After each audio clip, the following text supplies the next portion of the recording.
Hello everyone, this is Money Mom. Welcome.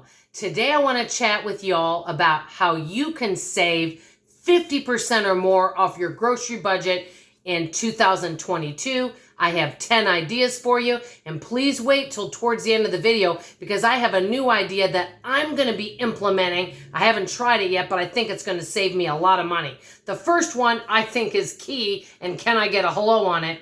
Leave your spouse and kids at home. Recently, I've had to take my spouse with me into the store. Well, when I have him with me, he puts things in the cart. I end up spending more and going over my grocery budget. So if you can, go alone. Number two, something I used to do and I haven't recently is if you do eat meat and say you use ground beef, ground turkey, cook a whole bunch at once, season it how you like, and then put it in portion control containers.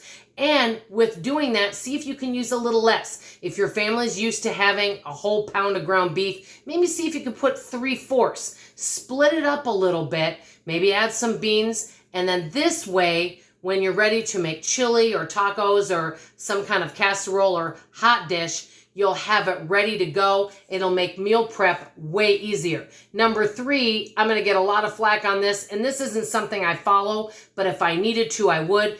Cut out any kind of beverage you can, because I think beverages can really eat up the grocery budget, whether it's pop, carbonated water, yep, that's me, and coffee and all these things. If you could either cut back or cut down even, that can really save big. Number four, we've heard this one before, breakfast for dinner.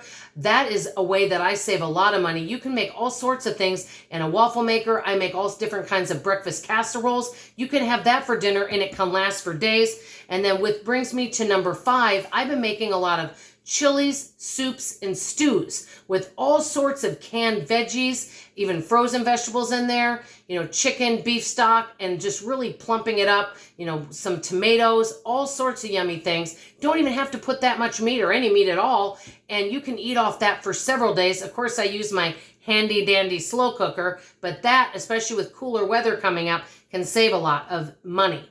Number six, I've been also doing a lot of 3-ingredient or 4-ingredient or less meals. Many of those things, I've already got the ingredients at my house. I don't need to get them. Look it up on YouTube. There's tons of ideas for 3-ingredient or less or 4-ingredient or less meals. Number seven, and this one is huge. We've heard it before. Have some kind of meals on hand, even if it's something simple.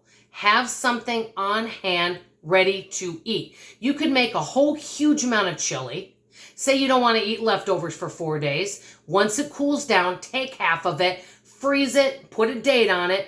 That way, when people are like, hey, I'm hungry, what's to eat? You can go to your freezer, take it out, and heat it up. So that's something else. And these are some of these things I need to start implementing more. I want to say that.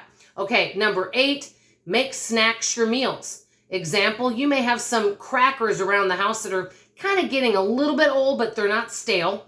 You could have some fruit on the side or a salad on the side and have crackers and cheese. Nobody says you have to have a meat, a vegetable, a potato. You can make snacks a meal too, and I think a lot of people forget that. Number 8, shop clearance and sales for items that you use and stock up on those. That's something that I'm going to be doing more of is, I used to say, oh, I'll just buy a couple. Well, I'm not just buying a couple. If it's something that I know we're going to use and we won't waste, I'm going to buy more. Now, on to my last tip. That's my favorite tip. And I haven't started implementing it yet, but I'm going to. I am an impulse buyer. Okay, I said it. Especially at the grocery store. When I go shopping for other things, I'm not. But at the grocery store, I'm an impulse buyer. So, let's say you have your handy dandy basket. And then what you can do is get a bag and bring it with you. And you have your list. Anything that wasn't on your list that's an impulse buy, you put it in that bag.